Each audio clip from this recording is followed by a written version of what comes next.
What's up, old school homies? Let's talk about some of the pitfalls that you can go into as a rock collector. I've noticed that there's just a few different things that I don't want to happen to me as a rock collector, and some of them are unavoidable. The first is just collecting too many rocks. I mean, what are you going to do with an endless supply of rocks? If you never stop collecting, it's going to start filling up your house or your yard or your garage. And this happens all the time, that people find that they've sort of imbalanced their life into a rock collecting angle. And what do you do about it? You either become a rock dealer and start selling off a lot of these rocks, or you start cutting them and make them into jewelry.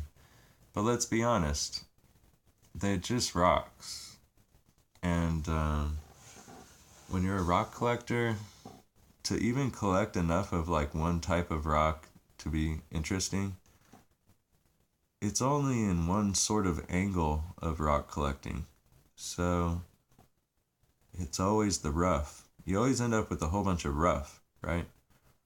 Everybody I know who collects rocks, oh, this is rough, rough, rough. You go online and you find rough all day. And my homies are out there just digging up rough and putting it on eBay, and they're just like rough. Nobody cares about rough. I mean, when you try to go to the rock store and see how much it costs, it's dirt cheap. $2 a pound, $3 a pound, $5 a pound. That's it. And we're talking about all of the major gemstones here. Jade, jaspers, amethyst, feldspars. I don't care what rock it is. It's only worth like $3 or $5 a pound. Amazing rocks that I would never be able to find in my whole entire life. $5 a pound. $50 a piece. Yeah, I would say like my finest rock collecting finds add up to about $300.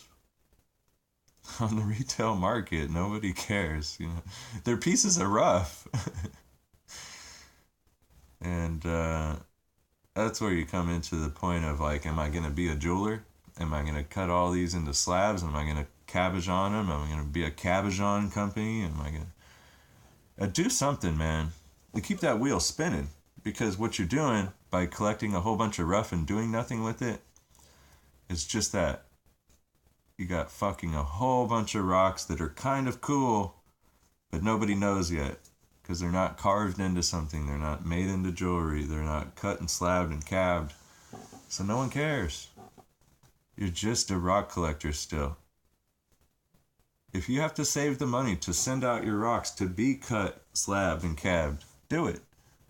It would be a lot better than going out and continuously collecting more and more rough and not doing anything with the rough.